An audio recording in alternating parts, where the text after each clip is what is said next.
Bayangkan sebuah malam yang tenang di pedalaman Garut. Hanya suara jangkrik dan sesekali anjing menggonggong dari kejauhan. Rumah-rumah kayu di kampung itu gelap gulita. Sebagian besar warga sudah terlelap. Namun, di sebuah gubuk sederhana di tepi sawah, seorang pria bernama Jajang masih terjaga. Wajahnya murung, matanya sembab, dan napasnya berat.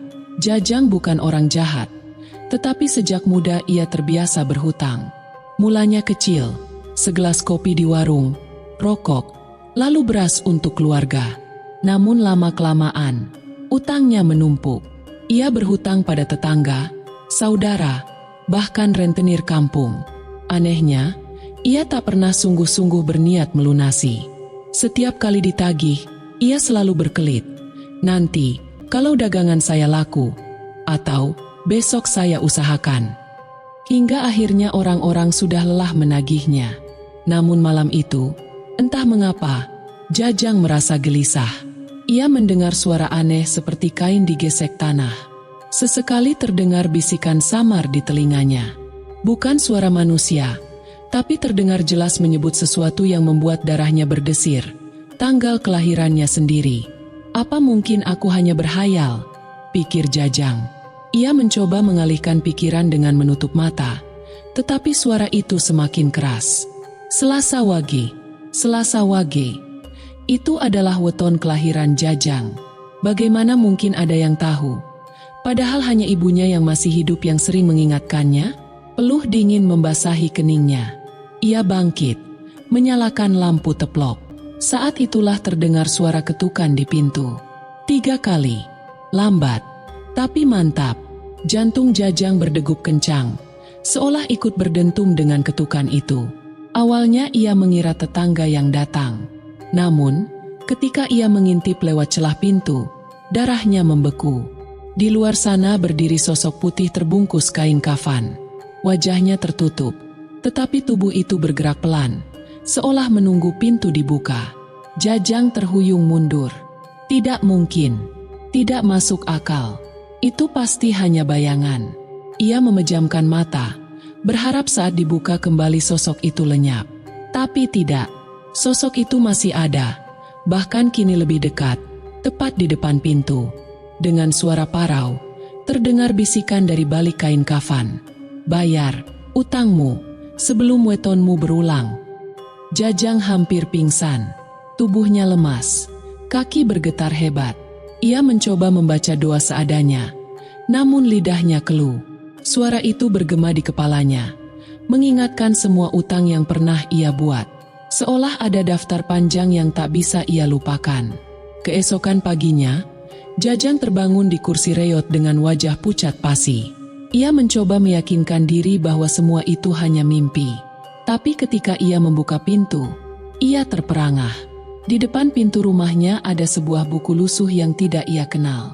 Sampulnya coklat kotor, baunya anyir tanah basah. Dengan tangan gemetar, ia membukanya. Halaman pertama kosong, namun di halaman kedua tertulis namanya, Jajang bin Ahmad Selasa Wage. Matanya nyaris copot. Ia teringat dengan jelas bisikan semalam. Dan kini, buktinya ada di depan mata. Bukan halusinasi. Bukan mimpi buruk, sesuatu benar-benar datang menagihnya. Di halaman berikutnya, ia melihat deretan nama lain. Beberapa adalah warga kampungnya yang baru saja meninggal mendadak dalam bulan-bulan terakhir. Dada Jajang semakin sesak. Apakah mereka juga ditagih oleh sosok itu? Apakah mereka mati karena gagal melunasi utang? Hari itu Jajang tak berani keluar rumah. Ia hanya duduk terpaku, memandangi buku aneh itu. Ia merasa hidupnya tinggal menunggu giliran. Sebab dalam budaya Jawa, weton bukan sekadar hitungan hari lahir. Bagi sebagian orang, weton dipercaya menentukan garis hidup, peruntungan, bahkan waktu ajal. Dan kini, entah kenapa, pocong itu menjadikan weton sebagai penanda waktu jatuh tempo hutangnya. Semakin sore, rasa takut Jajang makin menjadi. Ia teringat pesan ibunya dahulu. Nak, jangan main-main dengan utang. Utang dunia bisa selesai kalau kau bayar, tapi kalau terbawa mati, Arwah orang yang kau rugikan bisa terus menghantui. Dulu ia menganggap itu hanya petuah orang tua. Kini, kata-kata itu terasa seperti peringatan keras yang datang terlambat. Menjelang malam, Jajang memberanikan diri membakar buku lusuh itu, berharap semua mimpi buruk berakhir. Namun saat api menyambar, halaman-halaman buku itu tak kunjung hangus. Api justru padam sendiri, menyisakan bau kain terbakar. Dan di tengah bau anyir itu, kembali terdengar suara menyeramkan di telinganya. Waktu tinggal 7 hari lagi. Wajah Jajang memucat. 7 hari? Apa maksudnya? Ia menghitung. Tepat seminggu lagi adalah Selasa Wage, weton kelahirannya. Malam itu, Jajang sadar, hidupnya sedang dihitung mundur. Malam itu ia tak bisa tidur.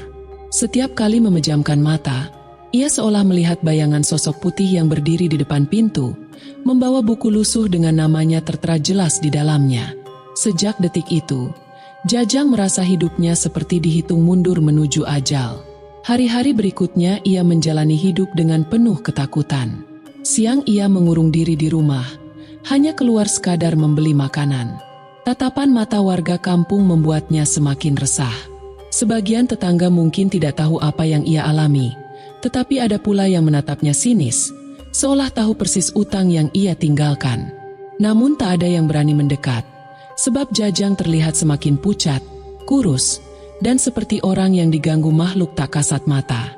Malam demi malam berlalu, hingga akhirnya tiba malam Jumat Kliwon. Itu adalah malam yang sering dianggap keramat oleh sebagian besar orang Jawa. Udara di kampung terasa lebih dingin dari biasanya. Anjing-anjing menggonggong tanpa henti, suara burung hantu terdengar di pepohonan, dan kabut tipis turun lebih cepat dari biasanya. Jajang yang sedang duduk di kursi kayu tua merasakan bulu kuduknya berdiri. Ia tahu, malam ini bukan malam biasa.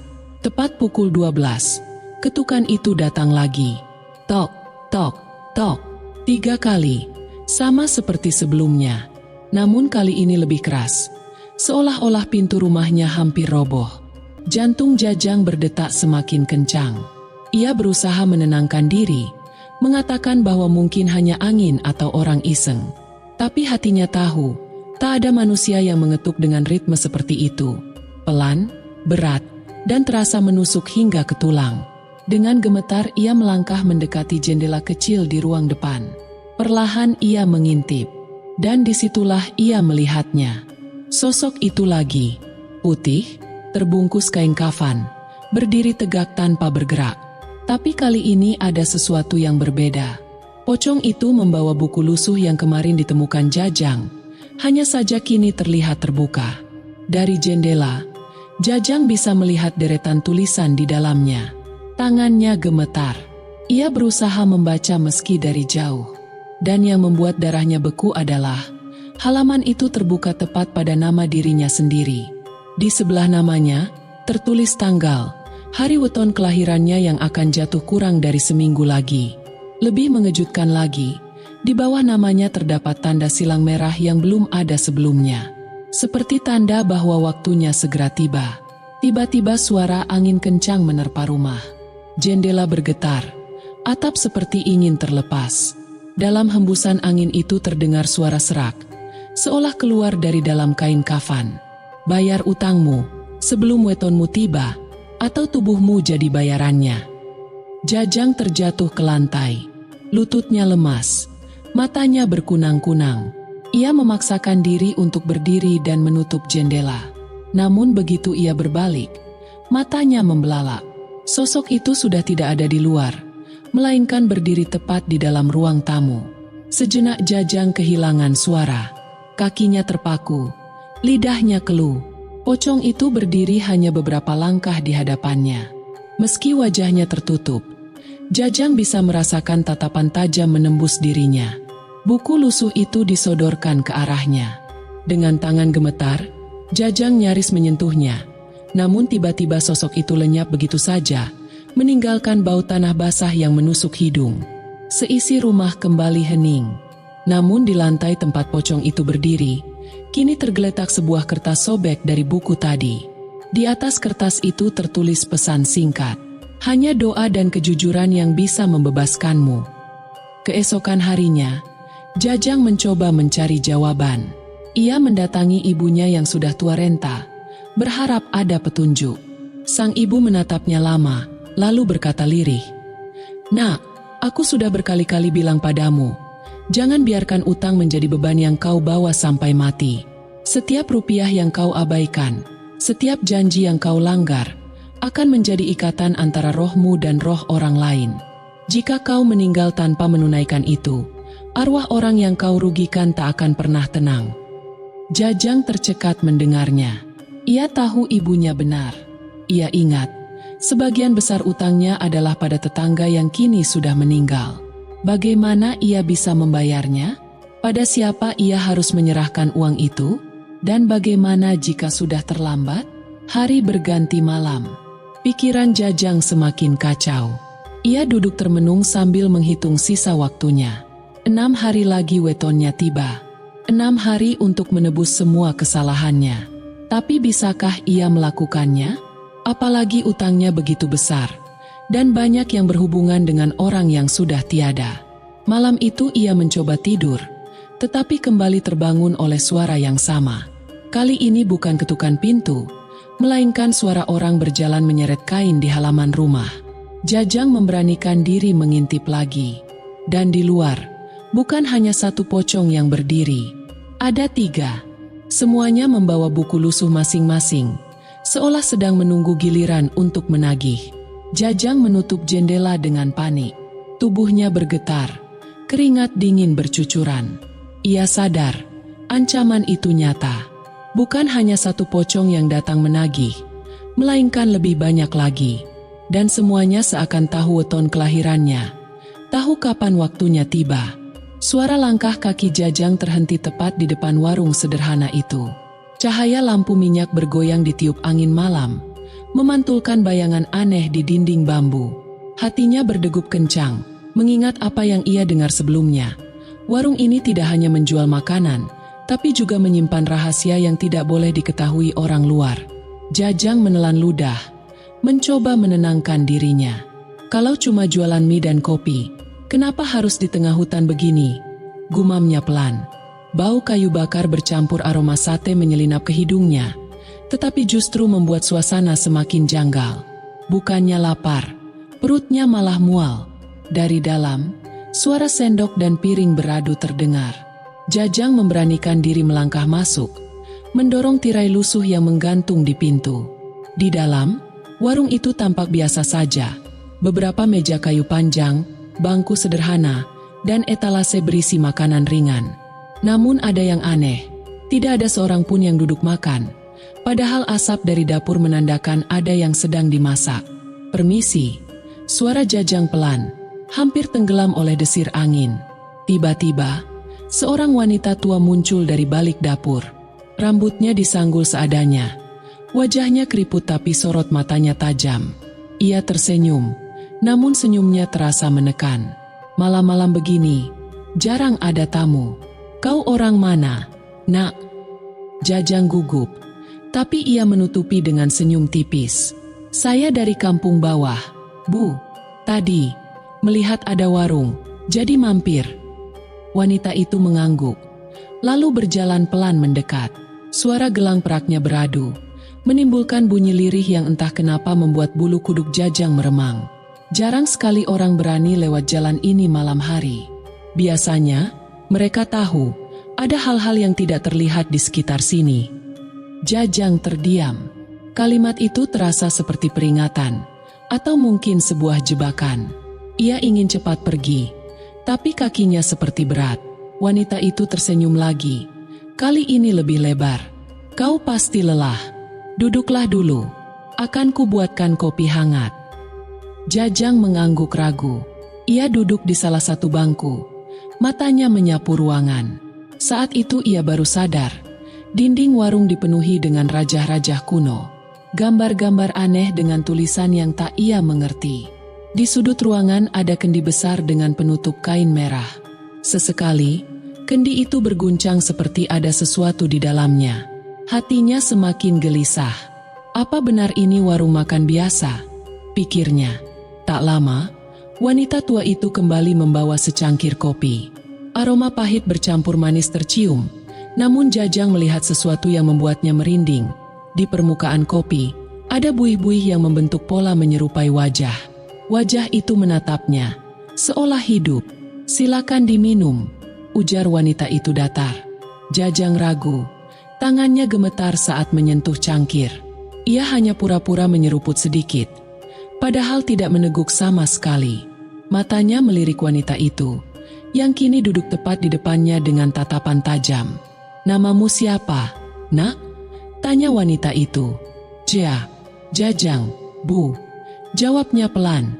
Wanita itu tersenyum samar. Nama yang kuat. Kau tahu, nama juga bisa jadi doa atau kutukan." Ucapan itu membuat dada Jajang sesak. Ia mulai merasa kehadirannya di sana adalah sebuah kesalahan besar. Ingin rasanya bangkit dan pergi, tapi tubuhnya terasa berat, seperti ditekan sesuatu yang tak kasat mata. Tiba-tiba, suara dari luar warung terdengar. Angin bertiup kencang, disusul dengan suara langkah banyak orang berjalan. Jajang menoleh ke arah pintu, tapi tidak ada siapapun di sana. Hanya bayangan hitam melintas cepat. Wanita itu bangkit, berjalan ke kendi besar di sudut ruangan, lalu membuka kain merah penutupnya. Jajang menahan napas. Dari dalam kendi, terdengar suara lirih seperti bisikan orang banyak. Samar-samar terdengar nama. Jajang. Mata Jajang terbelalak. Ia yakin suara itu memanggil namanya. Wanita tua itu menoleh dengan senyum menyeramkan. "Mereka mengenalmu, Nak. Bahkan sebelum kau lahir, mereka sudah menunggu." Tubuh Jajang gemetar hebat. Keringat dingin mengalir di pelipisnya. Ia sadar, warung ini bukan sekadar tempat makan. Ini adalah gerbang menuju sesuatu yang lebih gelap. Namun sebelum ia bisa melarikan diri, tiba-tiba pintu warung menutup dengan keras. Lampu minyak bergetar hebat, nyaris padam. Suara bisikan dari kendi semakin jelas, berubah menjadi jeritan yang menusuk telinga. Jajang menutup telinganya, namun tetap mendengar suara itu. Jeritan yang menyebut namanya berulang-ulang, seolah menyeretnya masuk ke dunia yang tak terlihat. Dan saat itu juga, ia sadar, ia tidak sendirian lagi di dalam warung itu. Suara berat itu membuat tubuh Jajang seketika kaku, seolah kaki dan tangannya dipaku di lantai warung tua itu. Hanya suara jam dinding reot yang berdetak pelan menambah kesan mencekam. Di luar, hutan semakin gelap, padahal bulan masih bersinar terang, seolah cahaya malam enggan menembus ke dalam warung itu. "Jajang, aku tahu kau mendengarkan." Suara parau itu kini terdengar jelas, seperti berasal dari arah belakang warung, tepat di dekat tungku tua yang sejak tadi padam. Jajang menggenggam erat tas kecil berisi uang dagangan. Keringat dingin mengalir deras meski udara malam itu begitu menusuk tulang. Dengan hati-hati ia melangkah mendekat. Setiap papan lantai yang ia injak menimbulkan bunyi berderit panjang, seperti keluhan sebuah bangunan yang sudah lama tidak disentuh manusia. Dan ketika ia sampai di dekat tungku, tiba-tiba tungku itu berguncang. Abu hitam beterbangan, membentuk siluet wajah yang samar. Jajang langsung tersentak mundur, hampir terjatuh. "Astagfirullah," suaranya bergetar. Namun sebelum sempat ia melanjutkan doa, sebuah tangan pucat dengan kuku panjang menyembul dari celah tungku itu, mencoba meraih kakinya. Dengan panik, Jajang menendang ke arah tungku. Namun yang lebih mengejutkan, tungku itu tak goyah sedikit pun, seakan beratnya ribuan kilo, padahal sebelumnya ia sempat berguncang hebat. Tangan pucat itu pun lenyap seketika. Hening kembali menyelimuti ruangan. Jajang mundur perlahan, napasnya terengah. Ia tahu, warung tua ini bukan sekadar bangunan kosong. Ada sesuatu yang sengaja menunggunya di sini. Tapi pertanyaan yang lebih mengganggu adalah, kenapa dirinya yang dipilih? Tiba-tiba ia mendengar langkah kaki. Pelan, teratur, menuju ke arahnya. Padahal tidak ada seorang pun di dalam warung itu. Dari sudut matanya, Jajang melihat sesosok bayangan tinggi besar berdiri di dekat pintu masuk. Bayangan itu bergerak, dan kali ini ia melihat jelas. Sosok laki-laki tua dengan wajah penuh keriput, matanya merah menyala, Mulutnya menyunggingkan senyum yang tidak wajar. "Sudah lama aku menunggumu, Jajang," katanya dengan suara berat. Namun kali ini terdengar sangat nyata. Jajang terdiam. Ia tidak mengenal sosok itu, tapi ada sesuatu dalam wajah tua itu yang terasa familiar, seperti pernah ia lihat di pasar beberapa tahun lalu. Sosok itu mendekat perlahan. Langkahnya tidak menimbulkan suara. Jajang ingin berlari, namun tubuhnya seperti terkunci. Ia hanya bisa berbisik lirih. "Siapa? Siapa kau?" Laki-laki tua itu berhenti tepat di depannya. Senyumnya semakin lebar, memperlihatkan gigi hitam yang ompong. "Aku, pemilik asli warung ini, dan sekarang kau yang akan meneruskan nasibku." Perkataannya membuat darah Jajang serasa berhenti mengalir. Apalagi ketika sosok itu perlahan mengangkat tangannya, menunjuk tepat ke arah dada Jajang. Tiba-tiba, Jajang merasakan panas menyengat di dadanya, seakan ada bara api yang menempel di kulitnya. Ia menjerit tertahan, mencoba melepaskan rasa sakit itu. Namun semakin ia berusaha, semakin kuat rasa terbakar itu menjalar ke seluruh tubuh. Lalu, suara lain terdengar dari luar warung. Suara seseorang yang memanggil namanya dengan keras. "Jajang!" Suara itu menyelamatkannya sejenak dari jeratan sosok tua tadi. Sosok itu menoleh, wajahnya berubah masam, lalu menghilang begitu saja bagaikan asap ditiup angin. Jajang langsung terduduk, tubuhnya gemetar hebat. Ia mencoba berdiri dan melangkah ke pintu. Dari kejauhan, ia melihat sahabatnya, Ujang, berlari ke arah warung dengan wajah panik. "Jajang, apa yang kau lakukan di sini? Warung ini sudah ditutup puluhan tahun. Jangan bilang kau tadi masuk ke dalam." Jajang masih terengah, matanya liar memandang sekitar. Ia ingin menjelaskan, tapi lidahnya keluh. Hanya satu hal yang bisa ia ucapkan dengan suara bergetar. "Ujang, di dalam, ada yang menungguku." Dan pada saat itu, dari balik kaca jendela warung, sosok tua tadi kembali terlihat, melambaikan tangan dengan senyum menyeramkan. Jajang pikir ia berhasil keluar dari bahaya. Tapi ternyata, semua baru saja dimulai. Warung tua itu menyimpan rahasia kelam, dan sosok di dalamnya tidak akan berhenti sebelum mendapatkan apa yang ia inginkan. Suasana warung malam itu semakin mencekam. Api unggun kecil yang biasa dipakai Jajang untuk memanggang gorengan mendadak padam tertiup angin kencang. Padahal tak ada hembusan angin sebelumnya. Cahaya bulan yang semula terang, perlahan meredup tertutup kabut tipis. Seolah seluruh hutan ikut bersekongkol menutup rahasia yang sudah terlalu lama terpendam. Aku teringat kata-kata Jajang di episode sebelumnya. "Bukan aku yang buka warung ini, tapi seseorang yang dulu mati karena kelaparan di hutan ini. Aku hanya meneruskan perjanjiannya." Kalimat itu terus bergema di kepalaku, membuat bulu kuduk berdiri. Seketika terdengar suara dentingan sendok, padahal tak ada seorang pun di warung selain kami berdua. Piring-piring bergetar, meja kayu berdecit seperti ditarik paksa. Dan yang paling mengejutkan, semua makanan yang tersaji di warung Jajang, bakso, sate, gorengan, nasi uduk, berubah warna pucat keabu-abuan, seolah membusuk dalam sekejap. Aku menahan napas. "Jajang, ini apa yang sebenarnya terjadi?" tanyaku dengan suara bergetar. Jajang menunduk, wajahnya pucat. Kalau aku jawab, kamu mungkin gak akan percaya. Tapi inilah malam terakhir. Kalau kamu masih mau ikut dengar, kamu harus siap melihat sesuatu yang gak akan bisa kamu lupakan. Tiba-tiba dari arah hutan terdengar suara langkah kaki banyak orang. Semakin lama semakin dekat. Suara itu bukan seperti orang berjalan normal, melainkan berat, menyeret, dan serempak. Aku melirik ke arah jalan setapak, dan yang kulihat membuat darahku membeku. Puluhan sosok muncul perlahan, wajah mereka pucat, mata kosong, pakaiannya compang-camping. Mereka berjalan menuju warung tanpa suara, hanya langkah kaki yang menyeret tanah. Aku hampir pingsan ketika menyadari wajah-wajah itu mirip dengan foto orang-orang yang pernah hilang di kawasan Gunung Gede. Foto yang sering terpampang di pos pendakian. Orang-orang yang dikabarkan tak pernah kembali. "Jajang, mereka siapa?" teriakku panik. Dengan suara bergetar, Jajang menjawab, "Itu, pelanggan tetap warung ini. Mereka lapar. Dan aku, hanya penjaga yang harus memastikan mereka selalu diberi makan." Aku terpaku. Jadi warung ini bukan untuk manusia hidup? Saat para sosok itu semakin mendekat, tiba-tiba salah satunya menatapku.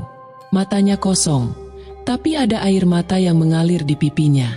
Ia berbisik lirih, "Jangan makan. Jangan pernah sentuh makanan dari warung ini. Kami terjebak selamanya." Aku gemetar hebat. Ternyata warung ini adalah perangkap. Siapapun yang makan di sini, rohnya akan tertahan dan menjadi pelanggan tetap warung tersebut. Jajang semakin kalut. Aku nggak punya pilihan. Kalau aku berhenti buka warung ini, mereka akan menyeretku ikut bersama mereka. Aku sudah terikat sejak malam pertama aku buka warung di sini. Sejak aku tak sengaja menerima makanan yang mereka suguhkan. Lalu ia menatapku penuh harap. "Tolong aku. Mungkin kamu bisa membebaskan aku dari ikatan ini." Rilis. Pelepasan ketegangan. Aku bingung harus berbuat apa. Namun tiba-tiba teringat pesan kakekku dulu. "Kalau kamu tersesat di hutan, jangan pernah lupa baca doa, karena di sana ada yang menunggu kelengahanmu." Dengan sisa keberanian, aku menutup mata dan membaca doa pelindung yang kakek ajarkan. Saat doa itu keluar dari bibirku, suasana berubah.